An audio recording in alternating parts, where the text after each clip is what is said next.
The test of a first-rate intelligence is the ability to hold two opposed ideas in mind at the same time and still retain the ability to function.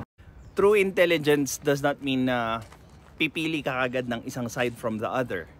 It is when you have two opposing sides and you can consider both of their arguments para makaisip ka ng much better way para mag-progress both sides.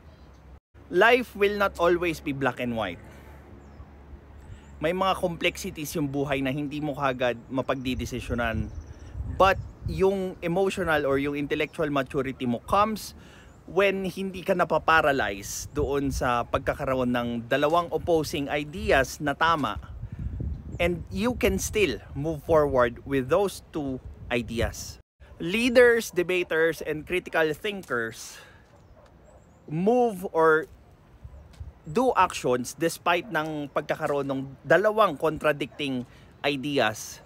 And yun yung isa sa mga mahirap na task when you can actually see in a wider perspective. Kasi doon mo makikita kung paano mo susolusyonan yung problema ng dalawang panig nang hindi mo iiwan yung isa.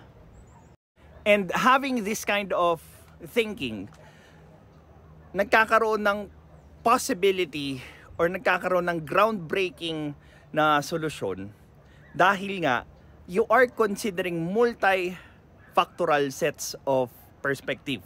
Hindi lang yung sa kaliwa, hindi lang yung sa kanan, hindi lang yung sa taas, sa baba, so on and so forth. And dahil nga doon, nagkakaroon ng discoveries na kung saan mas nakakapag-benefit yung nakararami instead na doon sa isang side lang. Well, of course, mahirap siya. Hindi siya basta-basta na magagawa mo overnight, so on and so forth. Some reach like days, weeks, months, years, or even decades to actually come up with a solution. But nonetheless, that's how we should progress. Lalo na when it comes sa survival ng ating species.